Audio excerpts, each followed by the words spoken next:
from that terrifying security film of Vaughn's last moments in Atlanta. Just keep breathing, bit, boy. Come on. Just keep breathing, cuz. Come on, hold on, you can't move on that fast.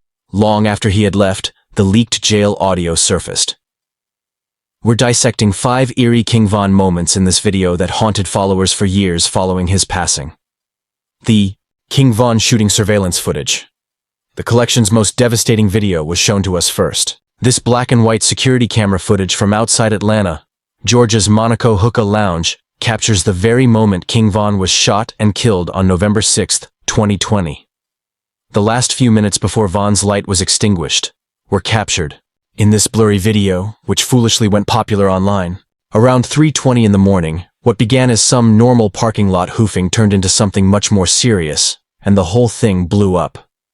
King Von, dressed entirely in white, is seen approaching another person outside the scene in the CCTV tape, which several media sites have verified is completely real. You can show Von racing up and throwing his hands first at another man, who many believe was Quando Rondo, even though the cops never formally acknowledged that was the person who caught Von's fade. Tension between the two gangs was already high. Chiaikyo started out as a one-on-one, soon escalated into a full-on fight with other persons rushing in from both sides. Knowing what transpired seconds after these frames were taken is what makes this footage so striking. The widely shared video doesn't show the actual gunplay, but you can see how the throng abruptly disperses. There was no sound to the rounds that began to ring out. A deadly shooting between competing units resulted from what started out as mutual hands, according to Atlanta Police Department authorities. Following Von's death, Timothy Leaks, also known as Lul Tim, who was allegedly close to Quando Rondo, was charged with criminal murder. Von was not the only victim of the catastrophe. Along with several others, including Von's manager, Track, being caught in the crossfire, another guy, Mark Blakely, 34, also perished. The video provoked heated discussions, particularly on the role played by the police. During the pandemonium, all 3 of the Atlanta officers, 2 off-duty and 1 on duty, busted their firearms while working security at the lounge. In an interview with DJ Academics, Track, Von's manager, stated that the majority of the shooting actually originated from 12, characterizing it as a blanket full of rounds. However, before police even intervened, Von was shot and killed in the first exchange between the 2 teams, according to Atlanta police. The most unsettling part about this video is how ordinary everything begins as just another hookah night, before turning into the last moments of a budding star's life. Von's album, Welcome to Oblock, was released on October 30, 2020, 1 week prior. The project was booming and appeared poised to launch his career into the stratosphere. This surveillance tape ended up serving as the coda to what may have been. The use of force by the officer was investigated by the Georgia Bureau of Investigation. However, the murder charge against Lul Tim garnered far more attention than that inquiry. Reports later revealed that Timothy Leaks' murder charge was dropped in 2023, adding even more drama to an already contentious case. This was a crazy storyline twist. These grainy black and white pictures are the start of the end for Von's day ones. Minutes later, their favorite drill rapper would be last seen alive before the blicks began to bark. King Von's last moments before being admitted to the hospital. Perhaps the most heartbreaking of all the clips is the second one. That brief clip of King Von being taken to the hospital after receiving those lethal bullets. This video, which circulated online following his death, provides viewers with a devastating look inside the frantic effort to save Von's life. The brief footage, which only lasts a few seconds, shows the tumultuous atmosphere as Von's friends hurried him to the hospital while the clock was running. Keep breathing, bit, boy. Come on. Just keep breathing, cuz. Come on, hold on, you can't move on that fast.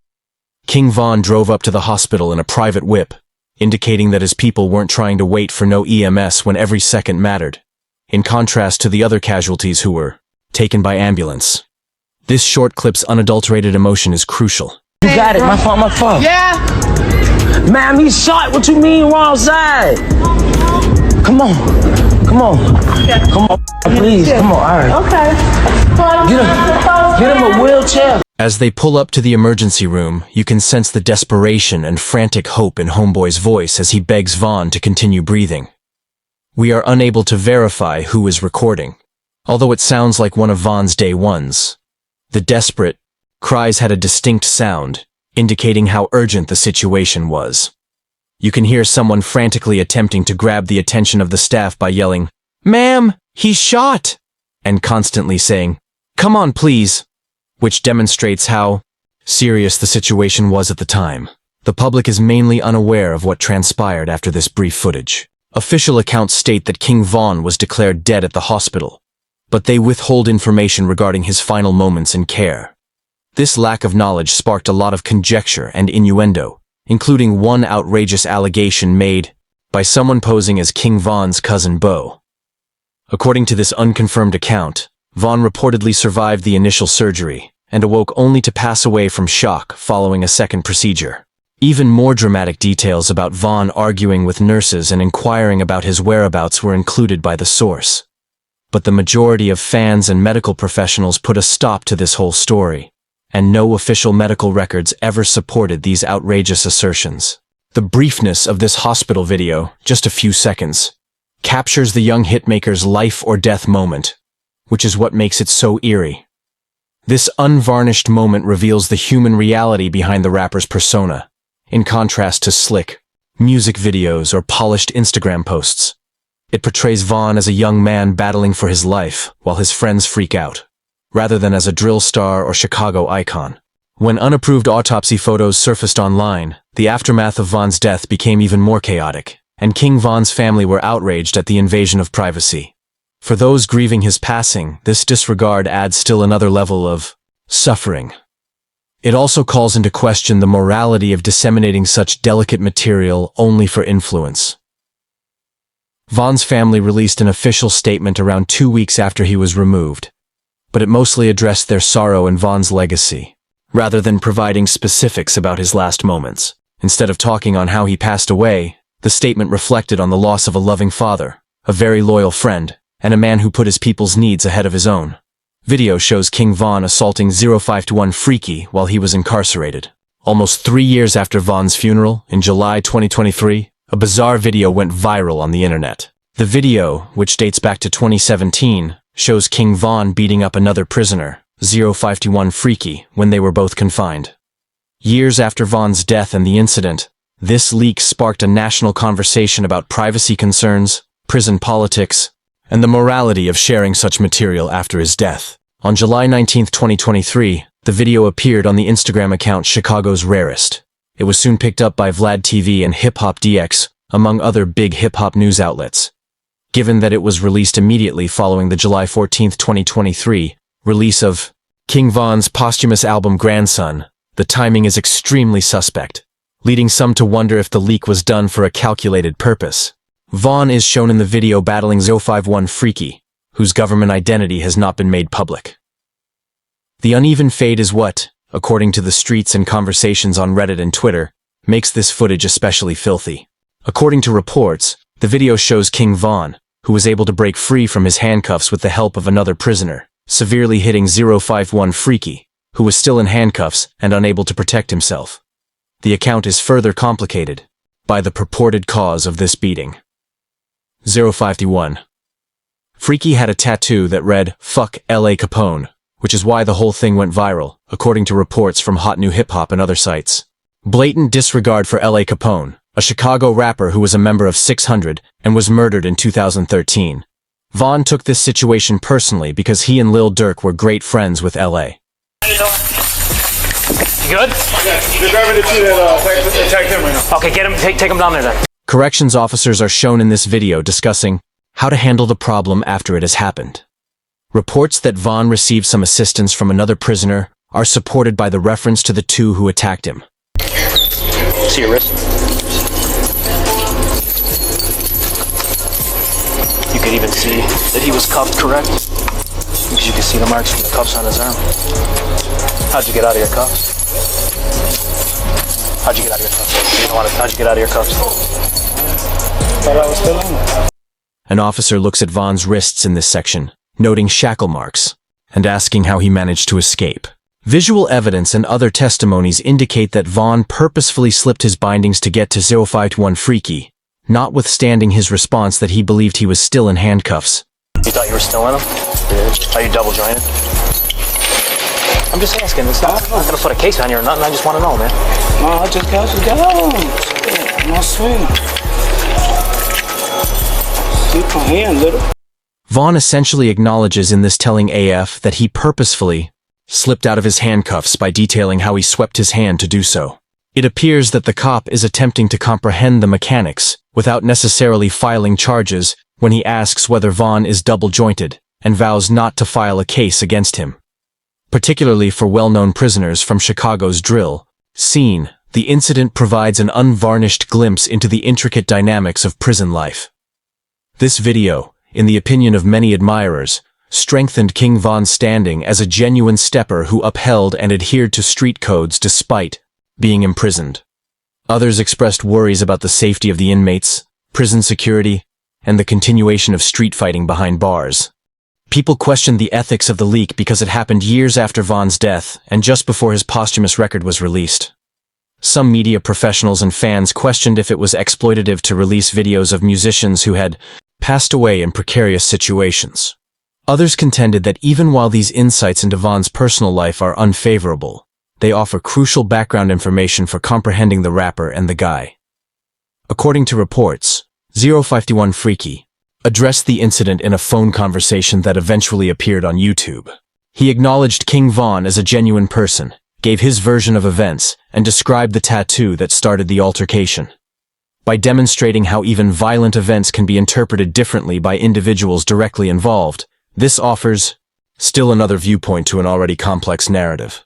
King Von is seeking protective custody by claiming to be gay. Another shocking video release from July 2023 showed King Von informing the boys in blue he was gay in order to get protective custody while incarcerated in 2017.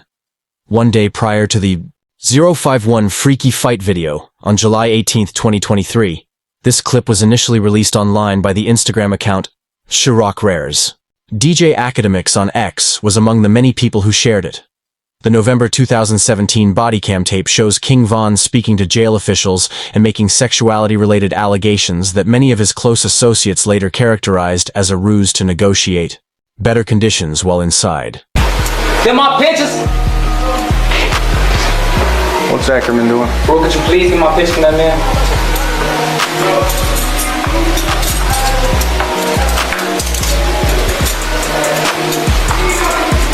Where's the plumber at? In there? This the only thing I've been on because got a problem. They supposed to be a Christian, but they got a problem with gay people. Vaughn seems to be setting the scene in this first piece, noting in particular that certain prisoners have an issue with LGBT individuals. He's obviously setting the stage for what will happen next, even though the discourse looks disorganized. So because of your sexual orientation, you're requesting protective custody, is that correct? Yes. Okay.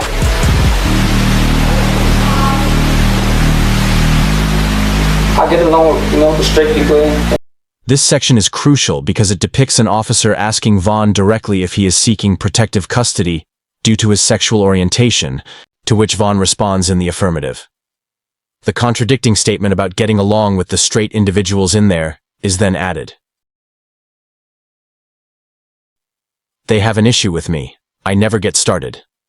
Vaughn maintains the facade, promoting the idea that it is not him but others who are the issue, a traditional tactic used to obtain protection in prison. I'm not mad at you.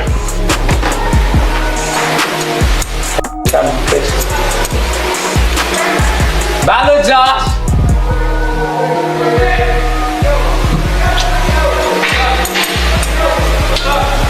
I'm gonna f you too. Which one? This is what I'm talking about. Oh, handcuff him and get his ID so we can take him downstairs to start the PC process. Vaughn goes far with his acting in this portion, kissing another prisoner and saying explicit things to them. Actions that many people thought Vaughn was exaggerating his points to support his narrative. Based on Vaughn's performance, the officer's response indicates that the protective custody procedure is being started.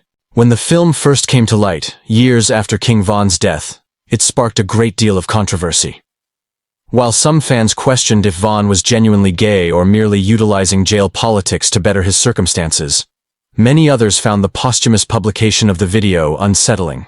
In an interview with Cam Capone News, Lil Reese addressed the footage, indicating unequivocally that King Von was playing and utilizing the claim to get transferred to a different cell block. That's what you gotta do sometimes, Reese clarified, implying that this was a common jail strategy used by homeless men. This interpretation was supported by other homies, such as No Limit Cairo, who claimed Vaughn was merely trolling to get a transfer. To provide additional information, THF Zoo shared a longer video of an officer stating that King Von simply wanted to cross the hall. The comment said, "Vaughn never landed in the PC the whole stay, and I witnessed it." Yeah, I got you. I'll get him to you. Are we just leaving the other guy to here for right now? Yeah. He doesn't want anything. He just wants to move across the hall. Oh. I asked him if he wanted a PC. He don't want. He just wants to move across the hall. So. This further background information from the longer video confirms what Vaughn's friends claimed, which was that his request was merely to fine-tune a straightforward cell transfer rather than to seek protective custody. This is in line with what others who know Vaughn well said about the circumstances. Along with other jail footage, this video was broadcast just after King Von's posthumous album Grandson was released, raising ethical and motivational concerns. While some saw it as possibly predatory, others thought it demonstrated Vaughn's strategic thinking even while he was imprisoned. For many people in the culture, the film brought to light the fact that, in order to survive in jail, you may need to use the laws of the system against yourself and play chess instead of checkers. Several supporters viewed the video as more evidence of Vaughn's adaptability and survival in any setting, rather than as a blow to his street cred. During a brawl in jail, King Vaughn was maced. Returning to King Vaughn's bid in Cook County, our final clip depicts the aftermath of an encounter in 2016, in which he was maced by COs who broke up a brawl. Similar to the other jail films, this one was leaked by the Instagram account Chicago's Rarest, and appeared in July 2023, years after Vaughn's death and the incident. As part of the routine process for recording inmate injuries, the video shows King Vaughn being interviewed by a sergeant following a physical struggle with another inmate. We can see from the video how Vaughn navigated the jail system and responded to the authorities' interrogation. Damn, I ain't even recording. You a punk, baby? I'm not doing it again. Sergeant Williamson, October 16, 1733. It's your third time recording, Miss Williams. When setting the date and stating that this is the third time they have recorded Vaughn, the officer appears irritated with the recording problems, implying that they have been experiencing technological difficulties with the interview. State your name and ID number. King Vaughn, South. What's your ID number? Yeah. Here, Vaughn identifies himself by beginning to spell his government name rather than immediately giving his entire ID number. Vaughn eventually surrenders his entire jail ID after some coercion, and the officer asks him to describe what transpired at 3B. I quit. What you warming up like? What's your ID number? 2014, 0608, 061. They know you be threatening people. Tell me what happened on 3B. Vaughn drastically changes the story in his reaction from what other sources claim truly happened. He says an officer assaulted him as he was being removed from his cell, perhaps in an attempt to lodge a complaint against staff. He got me out my cell. That's it? He made me pack my stuff. And you punched me when I was walking out. Or simply to avoid self-incrimination, rather than acknowledging that he participated in a struggle that necessitated the use of mace by COs. The complete narrative of this incident, according to XXL magazine reporting, actually depicts King Vaughn and another prisoner fighting with someone else, which COs broke up with a mace. Vaughn's assertion during the interview that a CO touched him runs counter to this story and demonstrates his calculated approach to the questioning. Vaughn's calm and collected manner, even after being maced and involved in a violent conflict, is what makes this clip so intriguing. He tries to turn the tables on staff with clever and succinct comments that offer little information. In a longer version of the interview, Vaughn complained about not receiving medical attention after being maced, saying, "I talked to the counselor, but I didn't get no medical attention." This detail puts Vaughn's experience in context and raises the possibility that there were problems with the facility's medical care. Along with previous King Vaughn jail tapes, this material was released in July 2023. Sparking discussions about ethics, privacy, and the possible posthumous use of his image. Many people wondered how these films were acquired, speculating that the footage was accessed through Freedom of Information Act, FOIA requests. In August 2023, a Rolling Stone story explored the wider practice of releasing rappers' jail footage, posing concerns regarding the parties involved. This video provides fans and those researching King Vaughn's life with an understanding of how he navigated the system, demonstrating his ability to remain calm under duress and his strategy for interacting with officials. Vaughn's answers come across as calculated, rather than honest, which is a survival strategy in establishments where whatever you say may and will be used against you. Despite its controversial posthumous release, the jail tape offers context for comprehending Vaughn's pre-fame experiences by demonstrating his capacity to adjust to difficult situations, enforce street codes, and navigate incarceration strategically. The honesty that made his music so powerful can be explained by these peeks into his life before success. According to King Von's story, exceptional talent sprang from the trenches and was abruptly cut off as it was about to achieve new heights. His CD Welcome to Oblock, which was released a week before he passed away, is evidence of a promising career that was never fully realized. It's important to think about the morality of how we honor the deceased while fans continue to support his posthumous releases and watch these viral video moments. Do these videos respect Vaughn's legacy by showcasing his raw reality? Or do they take advantage of private moments that shouldn't be shared? Given their documentary importance and the question of who benefits from their release, the answer is most likely somewhere in the middle. King Von's influence on drill music and his talent for enthralling audiences with realistic tales drawn directly from his personal experiences are still indisputable. Even though they are awkward or contentious, these 5 videos have become a part of his legacy. Fragments of a life that was lived passionately and died too soon, and have been digitally archived for admirers to consider for a very long time. These videos serve as a reminder of King Von's ability and the circumstances surrounding his passing, but they also highlight the nuanced person who lived up to the stage name. Even while these eerie recordings capture scenes he most likely never thought the world would see, a young man from Chicago's Oblock turned his experiences into art that still has resonance today. To view more videos like this one, click on one of the cards on your screen if you like this one.